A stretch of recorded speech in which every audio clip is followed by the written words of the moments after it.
ഈ ട്രാൻസ്ജെൻഡർ എന്ന് പറയുമ്പോഴേക്ക് ഈ എഴുതിയ ആളടക്കം ഒരു തെറ്റിദ്ധാരണയിലുണ്ട് എന്നാണ് തോന്നുന്നത്. ഈ ഹുൻസ എന്ന പേരിൽ അറിയപ്പെടുന്ന നപുംസുകം, അതായത് ജന്മന ഈ ലൈംഗിക ഭാഗത്തൊരു വൈകൃതമുള്ള ടീം, അതല്ല ട്രാൻസ്ജെൻഡർ.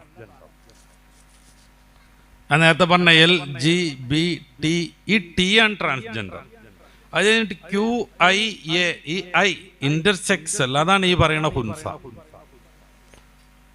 അത് ഉസ്താദന്മാരുടെ എല്ലാവരും പ്രത്യേകം മനസ്സിലാക്കണം.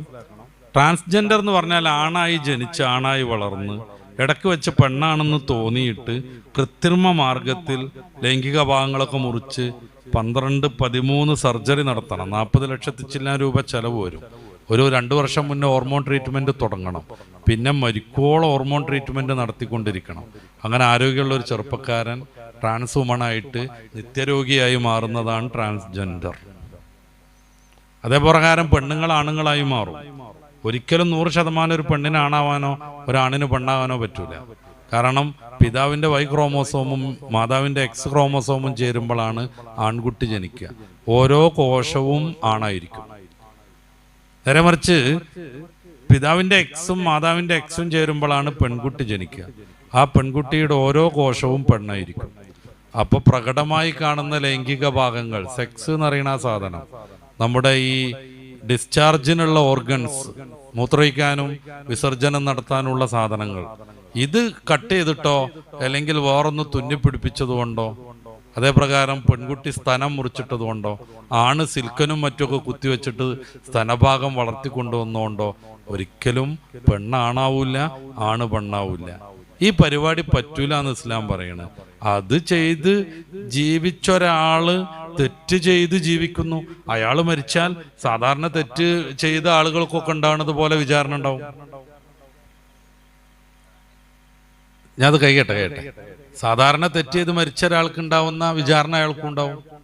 നേരെ മറിച്ച് നേരത്തെ പറഞ്ഞ ഹുൻസ, ജനിക്കുമ്പോൾ തന്നെ 2 ലിംഗം ഉണ്ടാവും, അല്ലെങ്കിൽ ലിംഗം ഉണ്ടാവില്ല. ആ ഭാഗത്ത് ഡിസ്ചാർജിനുള്ളൊരു ഒരു എന്താണ് പറയാ, ദ്വാരം മാത്രം ഉണ്ടാവും. ഇതാണ് ഹുൻസ എന്ന് പറയുന്ന സാധനം. അത് ട്രാൻസ്ജെൻഡർ അല്ല, ഹിജഡ എന്ന് പറയുന്ന സാധനമാണ്. അതിന് നമ്മുടെ ഇംഗ്ലീഷിൽ ഇന്റർസെക്സ് എന്നാണ് പറയാം. ഇത് സാധാരണ ഒന്നുകിൽ ആണാണ് അല്ലെങ്കിൽ പെണ്ണാണ്.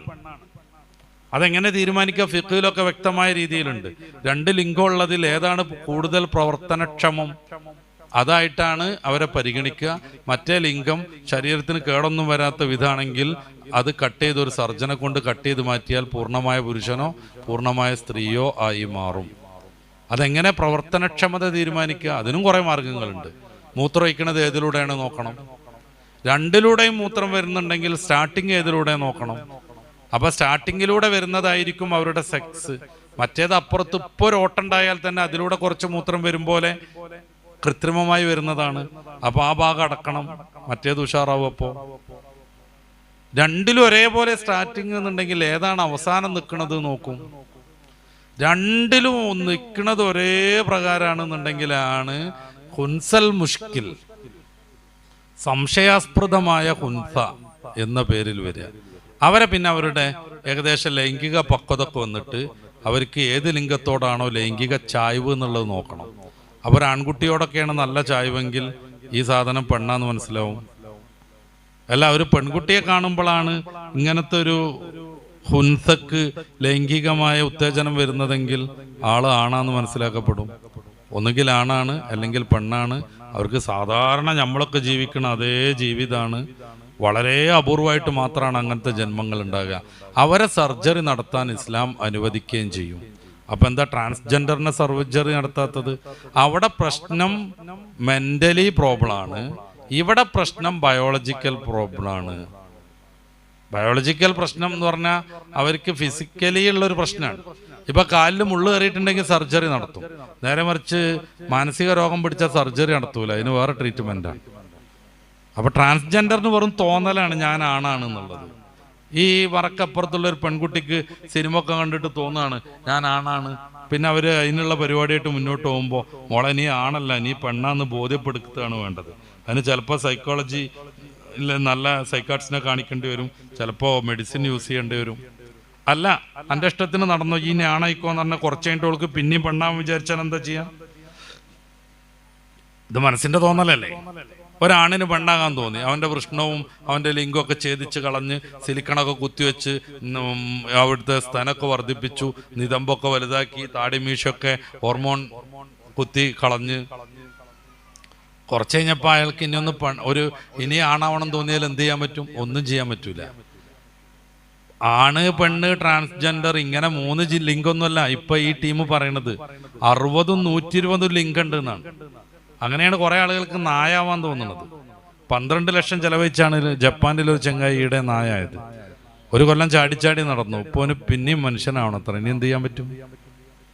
ഓസ്ട്രേലിയയിലൊരു ചങ്ങാതി അന്യഗ്രഹ ജീവിയായി. നാക്ക് ഇങ്ങനെ ഛേദിച്ച് 2ആക്കി, ചെവി കൂർപ്പിച്ച് ലുട്ടാപ്പിന്റെ പോലെ ആക്കി, ഈ തലയിൽ 2 കൊമ്പ് സർജറി നടത്തി ഫിറ്റ് ചെയ്യിപ്പിച്ചു, ശരീരമാസകലം ചെതുമ്പൽ വെച്ച് പിടിപ്പിച്ചു, വാല് സർജറി ചെയ്ത് വെച്ചു, പിന്നെ ഒക്കെ ടാറ്റു കുത്തി, പലയിടത്തും ഈ തുളച്ചിട്ട് കടുക്കനിട്ടു. സമ്മേളനം നടത്തി, പത്രസമ്മേളനം നടത്തി പറ എന്നാരും ജോലിക്ക് വിളിക്കണില്ല, എനിക്ക് ഭ്രാന്താന്ന് അവർ പറയണത്. ഞങ്ങളെ മലപ്പുറം ഭാഷയിൽ ഭ്രാന്ത് എന്നല്ല പറയണ്ട, മൂച്ചിപ്പിരാന്ത് എന്ന് പറയണം. ഈ ചങ്ങാതിക്ക് ഇനി എങ്ങനെയാണ് നാക്ക് ശരിയാക്കാൻ പറ്റുക? അപ്പോ തോന്നലിനനുസരിച്ച് ശരീരം കണ്ടിക്കരുത് എന്ന് ഇസ്ലാം പറയും. നേരെ മറിച്ച് ഈ ചോദ്യത്തിലുള്ള ഹുൻസയ്ക്കോ, അവർക്ക് ശരീരത്തിനാണ് പ്രശ്നം. ഇവിടെ എക്സ്ട്രാ വിരലുണ്ടെങ്കിൽ അത് കട്ട് ചെയ്യാൻ സമ്മതിക്കണ പോലെ, കാലിനുള്ളിൽ ചില്ല് കയറിയിട്ടുണ്ടെങ്കിൽ അത് പറിച്ചെടുക്കാൻ വേണ്ടി സർജറി നടത്താൻ പറ്റുന്ന പോലെ, ഇവരുടെ ബയോളജിക്കൽ പ്രോബ്ലം തീർക്കാൻ വേണ്ടിയിട്ട് സർജറി നടത്താൻ പറ്റും. അപ്പൊ ട്രാൻസ്ജെൻഡർ കൊണ്ട് ഉദ്ദേശിക്കുന്നത് ഹുൻസയാണ് എന്നാണ് എനിക്ക് തോന്നിയത്. ഹുൻസയാണെങ്കിൽ സാധാരണ മനുഷ്യനാണ്, ഒന്നുകിൽ ആണാണ് പെണ്ണാണ്, നമുക്കൊക്കെ ഉണ്ടാകുന്ന പോലെ പരലോകത്ത് വിചാരണ ഉണ്ടാവും. അല്ല, നേരത്തെ പറഞ്ഞ പോലെ ഈ പുരുഷനായി ജനിച്ചു വളർന്ന് പിന്നെ ഇടയ്ക്കൊരു തോന്നലിന് പെണ്ണാക്കി മാറാൻ ശ്രമിച്ച ആള് ആ ട്രാൻസ്ജെൻഡറാണ് ഉദ്ദേശിക്കണതെങ്കിൽ അവർ തെറ്റ് ചെയ്ത് മരിച്ചുപോയ ആളാണ്. തെറ്റ് ചെയ്ത് മരിച്ചുപോയ ആളുകൾക്ക് എന്താ ഉണ്ടാവുക? അതുപോലെ ചോദ്യോത്തരമൊക്കെ ഉണ്ടാവും. ചിലപ്പോൾ നരകത്തിലിടും, അതിന്റെ പണിഷ്മെന്റ് ഒക്കെ കഴിഞ്ഞാൽ സ്വർഗത്തിലേക്കാക്കും. പക്ഷെ ട്രാൻസ്ജെൻഡർ ആയി കഴിഞ്ഞ് മതം മാറുന്ന ഒരു രീതിയുണ്ട്, അമ്മ എന്നുള്ള ദൈവത്തിന് വിശ്വസിക്കുക. അപ്പൊ പിന്നെ മസല മാറും. മതം നിഷേധിച്ചു കഴിഞ്ഞാൽ കാഫറാണ്, കാഫർ നിത്യമായി നരകത്തിൽ വസിക്കുന്നതുമാണ്. ട്രാൻസ്ജെൻഡറിന്റെ കാര്യം പറഞ്ഞല്ലോ. ഇപ്പം ആണായിട്ട് ആൺകുട്ടിയായിട്ട് ജീവിച്ചവർ പെട്ടെന്ന് സ്ത്രീയായിട്ട് മാറി കുറെ കാലം ഇങ്ങനെ പോയി. ആ പെണ്ണ് മരണപ്പെട്ടാൽ, ആ ട്രാൻസ്ജെൻഡർ മരണപ്പെട്ടാൽ അതിനെ മയ്യത്ത് കുളിപ്പിക്കുന്നത് ഏത് മസലയിലാണ്? മയ്യത്ത് കുളിപ്പിക്കൽ മാത്രമൊന്നുമല്ലല്ലോ, തൊട്ട ഒന്നും മുറിയൊന്നുമില്ല. അതിന്റെ മുന്നേ, മരിക്കണതിന്റെ മുന്നേ ഒരാൾക്ക് പൂർണ്ണമായി ശാസ്ത്രം കൊണ്ടോ മറ്റോ പൂർണ്ണമായി പെണ്ണായി മാറാൻ പറ്റിയാൽ അവർക്ക് പെണ്ണിന്റെ മസലയായിരിക്കും. പൂർണ്ണമായി പെണ്ണായി മാറാൻ പറ്റിയില്ലെങ്കിലോ ആണിന്റെ മസലയായിരിക്കും. നിലവിൽ പൂർണ്ണമായി പെണ്ണായി മാറാൻ ഒരു വകുപ്പുമില്ല. 2 മാസെങ്ങാനും ഹോർമോൺ കുത്തിവെച്ചിട്ടില്ലെങ്കിൽ അവർ വീർപ്പിച്ചു വെച്ച സാധനങ്ങളൊക്കെ മാങ്ങ ഉപ്പിലിട്ട പോലെ ചുങ്ങിട് പോകും. പന്തിന് മുള്ളു കയറിയ പോലെ അവരുടെ മാറിട കൊണ്ട് ചുങ്ങിപ്പോകും. അപ്പോൾ അവരാണെന്നെ നടത്തും. കാരണം അടിസ്ഥാനപരമായി ആണിന്റെ ഹോർമോൺ വരുന്നത് കൊണ്ടാണ് സ്തനം ചുങ്ങണത്. അത് ചുങ്ങാതിരിക്കാൻ മാസാമാസം കൃത്രിമമായി പെണ്ണ് ഹോർമോൺ കുത്തിവെക്കണം. പൂർണ്ണമായി ഒരാൾക്ക് ആണാവാൻ പറ്റുമെങ്കിൽ പിന്നെ ആണിന്റെ മസലയാണ്. ഓനെ തൊട്ട ഒതുമുറിയില്ല, ഓനെ കുളിപ്പിക്കേണ്ടത് ആണുങ്ങളാണ്. പൂർണ്ണമായി പെണ്ണാവാൻ പറ്റിയാൽ പെണ്ണിന്റെ മസലയാണ്. അവളെ അതുവരെ ആണായിരുന്നെങ്കിൽ പോലും അവളെപ്പോൾ തൊട്ട ഒതുമുറിയും. പക്ഷെ ശാസ്ത്രീയമായിട്ട് പൂർണ്ണമായിട്ട് ആണോ പെണ്ണാവാനൊന്നും പറ്റൂല. പിന്നെ എങ്ങനെയാണ്? ഒരൗലിയ കറാമത്തോണ്ടാക്കി സങ്കല്പിച്ചോളൂ. ഒരൗലിയ കറാമത്തോണ്ട് ഒരു മയമീനെ നേരെ ഭാഗത്തും നോക്കി ഫുള്ളി മാറി. ഇപ്പൊ ഈ ട്രാൻസ്ജെൻഡർ പെണ്ണായി എന്നൊക്കെ പറഞ്ഞു നടക്കുന്ന സാധനങ്ങളില്ലേ, ഓലെ പെൻഡുലം പോയി തന്നെ ഉള്ളൂ. പ്രസവിക്കാൻ പറ്റുമോ? ഇല്ല. നേരാവണ്ണം സെക്സ് പറ്റുമോ? ഇല്ല. ഗർഭാശയുണ്ടോ? ഇല്ല. ഹയല് വരുമോ? ഇല്ല. ഹയതിന്റെ കൃത്യം 14 ദിവസമാണ് ഓവുലേഷൻ ഉണ്ടാകുക, അണ്ടവിസർജനം, അതുണ്ടോ? ഇല്ല. പിന്നെ കോലത്തിൽ ഇങ്ങനെ കുലുക്കി നടക്കാനുള്ള 2 സാധനം ഉണ്ടാക്കി, അതുകൊണ്ട് അങ്ങനെ പെണ്ണാവോ? അപ്പൊ പൂർണ്ണമായി പെണ്ണായാൽ പെണ്ണിന്റെ മസല, പൂർണ്ണമായി ആണായാൽ ആണിന്റെ മസല. അതിനി എന്നങ്ങോ കുറെ കഴിഞ്ഞിട്ട് ശാസ്ത്രത്തിന് പറ്റുകയാണെങ്കിലും അപ്പൊ ഈ മസല വരും. ഈ നിലവിൽ അങ്ങനെ ഒരു സംവിധാനമല്ല. ഒരു 10-500 കൊല്ലം കൊണ്ട് അങ്ങനെ ആവൂല. പിന്നെന്തിനാ ഈ മസല? ഇപ്പൊ ഒരു പെണ്ണ് കല്ലായി, ഭർത്താവ് കല്ലായി. ഇപ്പൊ ഒരു ദമ്പതികൾ, ഒരു ഫാത്തിമ മുഹമ്മദ് ദമ്പതിയിലെ ഭർത്താവ് ആവുന്ന മുഹമ്മദ് നേരാമണ്ണം ശിലയായി അങ്ങോട്ട് മാറി. ആ പെണ്ണ് ബായിനായ തലാക്കായി. പിന്നെ അവൾക്ക് വേറെ ആളെ കെട്ട. ഈ മസലയാണ് ഇവിടെയും വരിക. 100% ഒരാൾ പെണ്ണായി, എന്നാ പിന്നെ പെണ്ണിനെ തൊട്ടാൽ പോലെ ഒന്നും മുറിയും. അവളെ കഴുകേണ്ടതും കുളിപ്പിക്കേണ്ടതും ഒക്കെ പെണ്ണ് തന്നെയാണ്. അതല്ലാത്ത കാലത്തോളം അത് ആണ് തന്നെയാണ്. പിന്നെ സൂക്ഷ്മത പാലിക്കേണ്ടി വരും. പെണ്ണിനെ പോലെ ഹോർമോണൊക്കെ കുത്തിവെച്ചത് കൊണ്ട് പെണ്ണിന്റെ ശരീരം പോലെ കുറെ ഭാഗത്തൊക്കെ തോന്നുന്നത് കൊണ്ടും എന്ത് ചെയ്യേണ്ടി വരും? നല്ല സൂക്ഷ്മമായിട്ട് തന്നെ കൈകാര്യം ചെയ്യേണ്ടി വരും.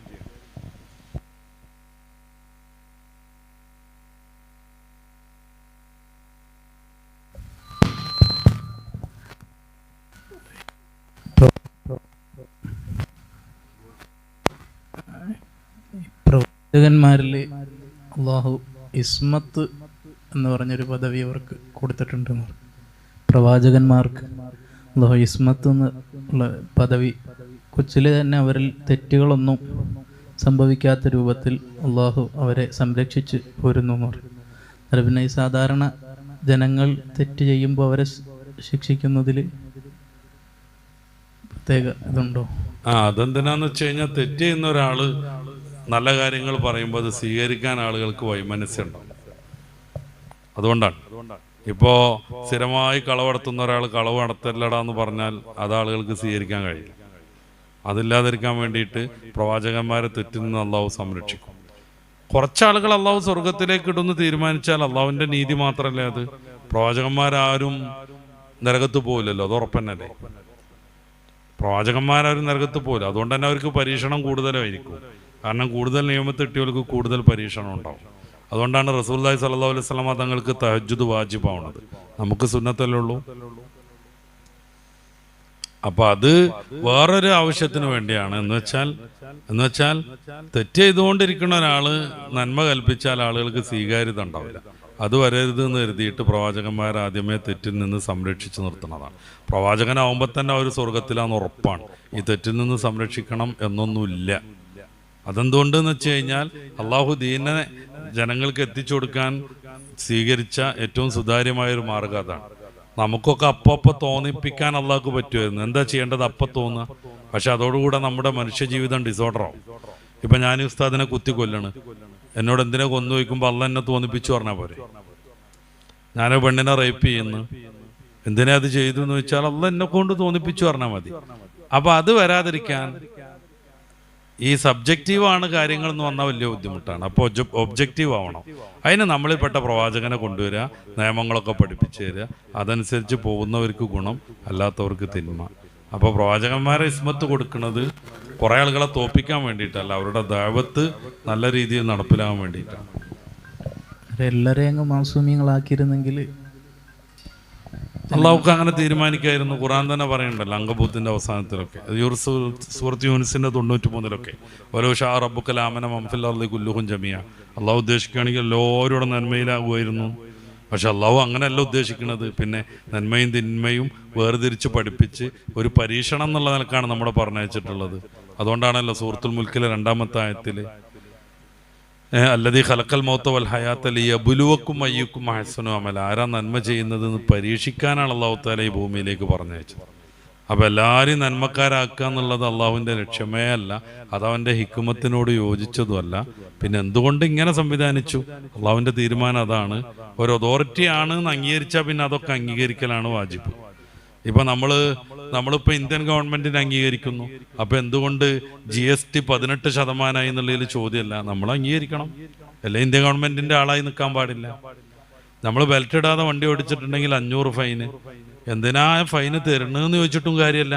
എന്തിനാ 500 ആക്കിയാൽ 100 ആക്കിയാൽ പോരായിരുന്നു, അല്ലെങ്കിൽ 1000 ആയിക്കൂടായിരുന്നു? അതിനൊന്നും ഒരു അർത്ഥമല്ല. കാരണം ഈ ഗവൺമെൻറ്റിനെ ഒരു അതോറിറ്റിയെ നമ്മൾ അംഗീകരിച്ചാൽ പിന്നെ അവർ പറയണത് കേൾക്കുക എന്നുള്ളത്. അപ്പോൾ അള്ളാഹുവിനെ ദൈവമായിട്ട് അംഗീകരിച്ച് ജീവിക്കുന്ന മുഅ്മിനെ സംബന്ധിച്ചിടത്തോളം അള്ളാഹുവിൻ്റെ കൽപ്പനകളാണ് പ്രധാനം. അത് അറിയാതെ, അത് മനസ്സിലാക്കാതിരുന്നിട്ട് പ്രത്യേകിച്ച് കാര്യം. ഒരു വിഭാഗത്തിന് അങ്ങനെ ഇസ്മത്ത് കൊടുത്തിട്ട് അവരെ സ്വർഗത്തിലാക്കുകയും മറ്റുള്ളവർക്ക് നരകം കൊടുക്കുകയും അങ്ങനെ ചെയ്യുമ്പോഴല്ലോ അതാ കുട്ടി അവിടെ തന്നെ പറയണല്ലോ, ഒരു വിഭാഗത്തിന് അങ്ങനെ ഇസ്മത്ത് കൊടുത്തിട്ടില്ല. പ്രവാചകന്മാർ മാത്രമേ ഉള്ളൂ. കോടാനക്കോടെ മനുഷ്യന്മാർ പ്രവാചകന്മാർ എത്ര ശതമാനമാണ്? അതെന്തിനു വേണ്ടിയാണ്? ഈ ഒരു ഹിക്മത്തിന് വേണ്ടിയാണ്. പ്രവാചകന്മാർ തെറ്റുകാരായിരുന്നെങ്കിൽ അവരെ അംഗീകരിക്കാൻ ആൾ വരൂല. അപ്പം അള്ളാഹുവിൻ്റെ ഈ ശരീഅത്ത് മനുഷ്യനിലേക്ക് സന്നിവേശിപ്പിക്കാനുള്ള മാർഗം ഫലപ്രദമല്ലാതെ വരും.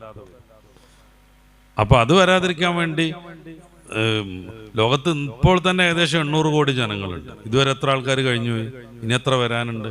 അവരിൽ എത്ര ശതമാനമാണ് ഇപ്പോൾ പ്രവാചകന്മാർ? അവരിൽ എത്ര ശതമാനം പ്രവാചകന്മാർ? ഇപ്പൊ മലക്കുകളില്ലേ, അവർക്ക് തിന്മയും നന്മ ഒന്നും ഇല്ലല്ലോ, അവരെന്തായാലും വിജയത്തിലല്ലേ. അത് അള്ളാഹുവിന്റെ തീരുമാനം മാത്രമാണ്. അതുകൊണ്ട് പ്രവാചകന്മാർ നന്മയിലൂടെ പോയി സ്വർഗത്തിൽ എത്തി എന്നുള്ളതുകൊണ്ട് വേറെ ആൾക്ക് എന്താ നഷ്ടം വരുന്നത്? അത് നോക്കണ്ട നമ്മൾ. ഒരാള് പ്രവാചകൻ തിന്മയെ ചെയ്യൂല, പ്രവാചകൻ സ്വർഗത്തിൽ എന്തായാലും എത്തും. അതുകൊണ്ട് ഏതെങ്കിലും ഒരാൾക്ക് എന്തെങ്കിലും അർത്ഥത്തിലുള്ള നഷ്ടം വരാണ്ടോ? ഇല്ലല്ലോ. പിന്നെ എന്തിനു വേണ്ടിയാണ് അങ്ങനെ ചെയ്തത്? അത് ഈ ഒരു ലക്ഷ്യത്തിന് വേണ്ടിയാണ്. പ്രവാചകന് ഇസ്മത്ത് കൊടുക്കണമെന്നില്ല, പ്രവാചകന്മാരെല്ലാവരും സ്വർഗത്തിലാണ്. അത് അല്ലാഹു തീരുമാനിച്ചത് തന്നെ.